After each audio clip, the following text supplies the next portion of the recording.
Hello, this is Edith Newmeyer, and I'm the author of the book, The Mystery of Adam. Well, I will continue talking about the temple today. And I said last week, the temple is something very important because we are the temple. All the believers, all the believers are the temple. And right now, Messiah is building this temple. God is building his temple, the true temple, which has really nothing to do with the literal physical temple that today the Jews and some of the Christians still are interested in building. I watched again yesterday some more information videos about the temple, and there's one guy. His name is, I think, Bob Cornuke, and he did a lot of research to try to find out where the temple was. And he believes, of course, that the temple was somewhere in the city of David, which is just right below the Temple Mount, so not on the Temple Mount. And I also listened to another scholar who was studying Josephus, which is a very good source in really finding out where the temple was. Josephus has a lot of good description. He was a historian during the time when the temple actually fell. He had very close connections to the emperor, the Roman emperor, and so he was saved, and he was used really by the emperor as a historian. And so he wrote some very accurate descriptions of where the temple was. And he also mentioned this Fort Antonia, which many believe that the Temple Mount today is this Fort Antonia. And he says, that there was actually connecting wall between that Fort Antonia and the actual temple. And Josephus gave, accurate measurements how far from that Fort Antonia that temple was. Now, he also had some historical background, when this Temple Mount that we call Temple Mount nowadays was rebuilt, and why that could not be, have been the place where the temple was standing. The measurements are exactly that of a Roman fort during that time, with, I don't know how many, one legion, half a legion, 6,000, I think 6,000 soldiers were supposed to be there. And so it was supposed to be a really big, a big place. Not this little one that the Jews, there's right now a replica uh, at the museum somewhere. I went there and I saw it. And Fort Antonia is a small, teeny little place compared to the big um, Temple Mount that they put on there. And he said that is just uh, unbelievably wrong. And he said, no, this place had to be very much larger because it was like a small town where the Romans lived. And so the Temple Mount, he believes, is the most likely place, even though that Temple Mount supposedly was rebuilt in the 1500s or something during the Ottoman Empire. So before that, nothing actually existed on the Temple Mount. There, he said there is the foundation of an old church or basilica or what some basilica that the Dome of the Rock was built on, and that's why it is not your typical um, mosque. It's a very untypical shape for mosque because that mosque was built on that foundation stone of this basilica. It went back and forth in history between the Christians, Roman Catholic Church, and the Muslims. And so that's why it was pretty hard to kind of determine, where everything was. And we're talking about 2,000 years here, okay? So, but he was very strong in showing that this temple really was, I don't know how many feet he said, away from actually the Temple Mount. It's called the Oval Court or something, which is right next to the Temple Mount. And then there's this Oval Court or Oval something, and then right next to it, that's where that's where the city of David starts, and that's where it was supposed to be. Now, which is makes all sense, because not one stone was on top of the other when they destroyed the temple. The temple was absolutely gone. Now, you can blame the Romans for being such bad, people, and violate, aggressors and blah, blah, blah, for destroying that. But see, they had many problems, with the Jews. The Jews didn't even own the country, okay? The country belonged to the Romans. The Romans conquered it from the Greek. The Greek conquered it from the Babylonians. And so it was passed down. And so the last one was the Romans. It was theirs. And the Jews constantly, and I'm talking about the Jews, okay? I'm talking about what I said in my last video, the descendants of Judah, including, small portions, of course, of Benjamin. That was a very small portion of people that still were kind of around during Jesus's time. And so they were there, and they constantly rebelled against the Roman government. Now, if you are a little mouse poking at an elephant, that's about how it looked. Okay? Teeny little mouse poking at an elephant constantly. You should know as a little mouse that you can be stomped on. Okay? And the more you fight and the more you rebel, the more likely you're going to be stomped on. That's just how life is. Okay? So, send the return. Remember, God dispersed or sent Judah, the kingdom of Judah, which were only two tribes, Benjamin and Judah, into their Babylonian captivity. And he allowed them to come back, and only the ones that went into Babylonian captivity. There were other, people that went to Egypt and all over and did never turn really. During Jesus' time, lots of Jews lived in exile still, and they chose to live in exile. And so only kind of a remnant, in a sense, came back into Judah.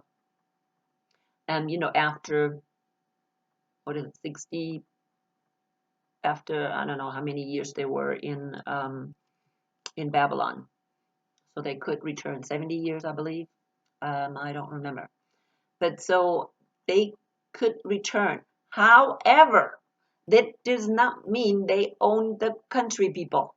Okay?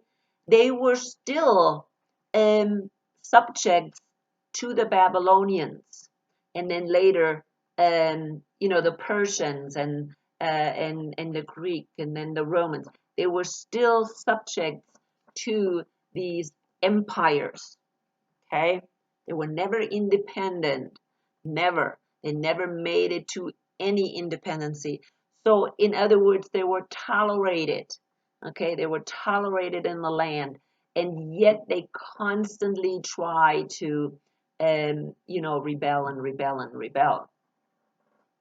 So again, until 70, I guess the Romans just finally had enough, with all this rebellion and stuff, and they just destroyed Jerusalem. Now, can we blame that on the Romans? Yeah, the Romans did it, But what is the real reason? Why do you think that that temple was destroyed? Did maybe God want to say something? I mean, here we have, a people, very few accepted Messiah, right? They put him on the cross. They rejected him. They now um, persecute the few believers in Messiah. They persecute them. They kill them. Okay, like Paul was out there to get them. They didn't just persecute and kill Jesus, but now they're persecuting all the believers, all the Jewish believers who are going against Judaism and who are saying, well, Jesus Christ, was the Messiah. They're killing them. Okay, so how do you think God feels about this? Well, I'm not so sure if he feels very good about it, but he definitely did not. I'm almost certain. And I believe that's why the temple was destroyed, because God was telling them, literally, physically, people, you know what? This covenant that I had with you guys is over. He allowed them to come back, Judah to come back, of course, for a purpose, to bring forth Messiah. Messiah came and they still rejected. They were still, I mean, that's what really a Jews should be extremely proud, that from, the line of Judah, Messiah came. That should be the thing that they should carry around, saying, hey, you know, um, we are the ones through whom Messiah would come. Um, but that's not what they did. They rejected him. And so God said, finished. It's finished. Okay. I don't have any more covenant with you guys. I didn't have a covenant with you, when I sent you away into exile, Babylonian exile. The covenant was already, over. And, just for the sake of the Messiah, I am bringing you back and you're still rejecting Messiah. And he says, you know what? I am going to destroy that temple in such a way that you will not find it ever again. And of course, people now are searching and searching and searching. And I said it in my last video, I don't understand why even the Christians, get involved in finding the spot where the temple was. I said before that I was in Jerusalem maybe 4 years ago, 3, 4 years ago, and I was disappointed. I was very disappointed about that the Jewish people are not living really for Messiah, as a nation. I was very disappointed about how many people are really not practicing uh, Judaism. Okay, it's just bottom line. And so, yeah, I was very, very, very disappointed. And again, what we see there is a lot of false, false things, like also stuff that the Catholic Church kind of started. Like, for instance, this Via Dolorosa, which is so far above the original ground. I went to where it was supposed to be ground zero, kind of, where Jesus kind of walked. But that Via Dolorosa is way on top, at least quite some ways, further on top. And of course, it goes to this. I don't even know what it's called. This uh, Church of the, I don't know what it's called, but anyways, where they say that Jesus Christ was supposed to be buried where his grave was, which is false. I mean, extremely false. He was not buried there. Okay. I also went to the Garden Tomb, and it's more likely that he was buried somewhere there, and even in that tomb, than ever in that church. It was very sinister, dark, demonic, and so everything in Jerusalem is just it's just a mess. It's just an absolute mess. And until Jesus comes himself, knowing where the spot is. Now, the whole thing, really, I wanted to talk about Thessalonians today and the man of lawlessness, but I think this is important too. Maybe I'll talk about this next time because it's a good preparation for, for this temple thing. Um, but I think it is the Temple Mount, okay, where the temple stood is a very remarkable spot. Okay, some even say that it is very close to the spot where um, Abraham offered Isaac. Okay, it's very important to know. So it's very close there on Mount Moriah.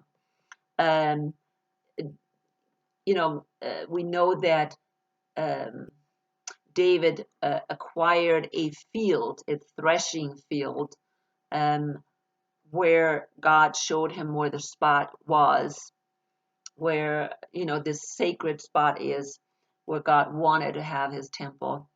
Um, so it is and some people even think it is the center of the earth. Now, I don't know how you can, put it center of the earth, but it is a very significant um, spot, maybe a significant spot where the connection to God is stronger than anywhere else. Okay. And I think people know that. Okay. And sometimes, we can also take advantage of these things in the wrong way. Okay. In the wrong way. I'm talking about, for instance, the tower to Babel. When they built the tower to Babel, and they built this tower to reach into heaven. Okay, it's not heaven right there, the sky, right? They wanted to reach into the heaven where God is, in order to, to destroy him. That's what they were doing. Well, the same thing I think is happening again today, because it is a very sensitive spot, maybe where the connections between this world and the other world is very thin. Maybe it's a significant spot, whatever. Some people believe it is actually the same spot where paradise was, but in a different dimension. So there's many speculations. Um, and I want to mention a friend, Stephen DeNoon, who is actually saying that, who said that could have been actually the place where paradise was, and maybe the tree of life. Okay, and so there could be a connection, but of course in a different dimension. So there are lots of speculations why that spot may be so important. Okay, so you can do your own research on that, but I'm just kind of pointing out that this temple is and still is very important, especially nowadays. But let's not go to Thessalonians today and do that in another video. Let's continue with this spot and this temple spot. Now, I already said that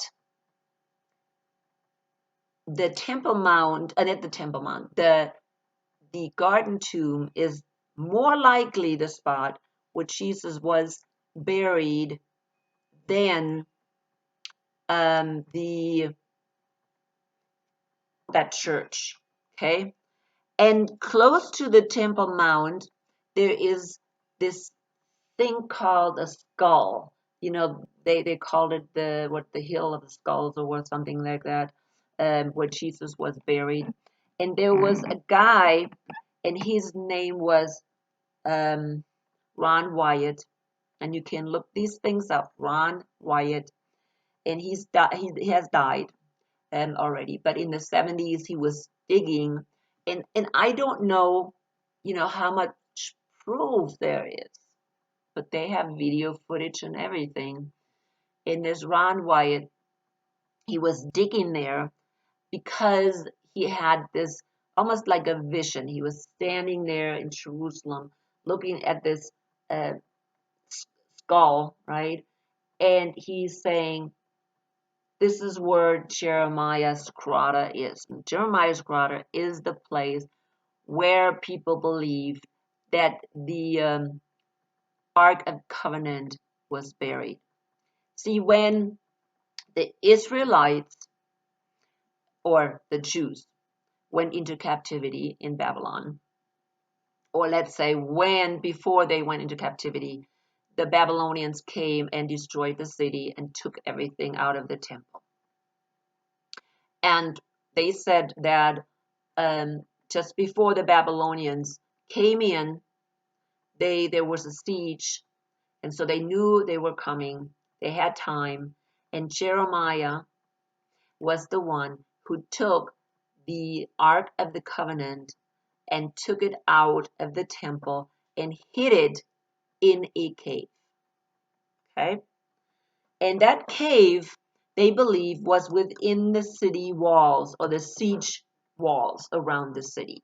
It had to be within the siege wall because nobody could get outside that siege wall. So they believe it was still within kind of the city or close to the city walls. And so some believe that it could have been in these, what they call Jeremiah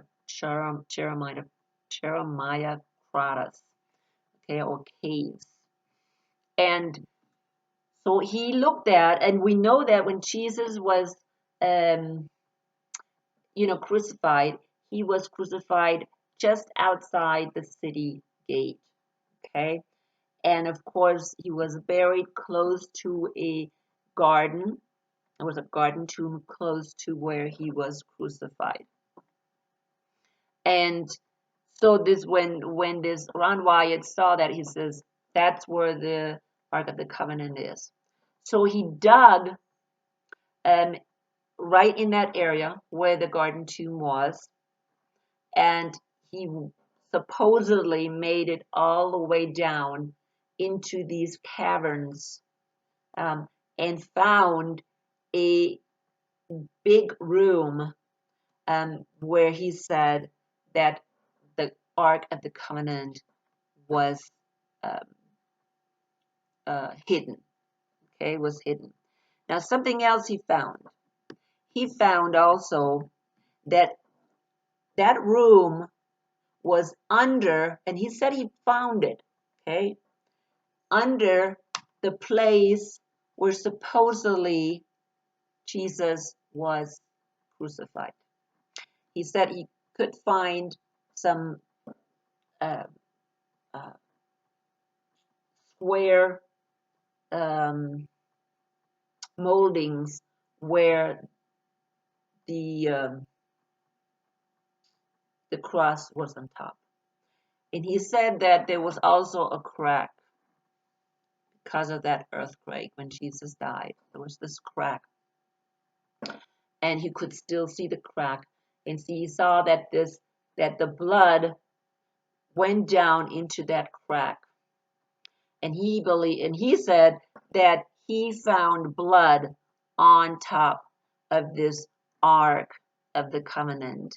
And he even said that he took some of that blood and had it analyzed. And when he had it analyzed, um, it was obvious that that blood uh, there was no, how would I say, it was obvious that this person did not have a human father. Okay, now look up Ron Wyatt, and there's lots of stuff, about him. I just thought, I don't know. I'm going to bring this up because I don't know 100%. Okay, I was not there. People don't seem to do, any research on it. I was at the Garden Tomb. I asked, and nobody knew anything about it. And of course, it is hidden. The Ron Wyatt got permission, from the Jewish whatever archaeological whatever society, whatever it was, to dig there, but he had to cover everything up. And of course, when he found the ark, he also told them, the Jews, where he found it. So the Jews may have right now the Ark of the Covenant, but they don't let you know that. Okay? We know that they're trying very, very hard right now to get, or not, they're not trying it. They have already done it. They have everything ready for the temple. I mean, everything. Okay? They're training um, the, uh, the priests, and they're training people to do this, the perform the sacrifice. They have everything necessary right now to just go ahead with building the temple and starting the sacrifices and starting everything the way it used to be. And again, I said last time, I believe that is going to be the abomination. It's going to be the abomination. I read that last time in Ephesians about the temple, and then I read about Matthew, where God, Jesus said himself that when you see the abomination of desolation, which is spoken by Daniel, then flee to the mountains. And with all the information that I have gathered, about the temple, and I said that last time that I was really interested in the temple for a long time. I was researching a lot of stuff about the temple, and so, but because I understand that the temple, God does not want the temple to be rebuilt. Why? Because why would we hide the fact that that he is building the real temple right now? Why would we uh, hide that fact and divert the attention to this false idol, which it is. Okay, it has become, all this stuff with the temple has become a false idol. Yeah, they're saying this is all about God, but because they're saying it's all about God, it's even worse. Okay, because really it is done in the spirit, and I have said that last time, in the spirit, and or in my some of my videos, it's done in the spirit of the Antichrist. Antichrist, okay, replacing Christ, right? Replacing Messiah, um, replacing who he is. So it would not be a good thing. Okay. Again, last time I talked about this son of, did I say, yeah, it was no, it wasn't talking about, actually, it was just talking about the abomination that makes desolation, right? Today I wanted to talk about Thessalonians and the man of lawlessness, or the uh, he is described in my thing as the law of lawlessness, or the son of destruction, which many people believe they call it the Antichrist.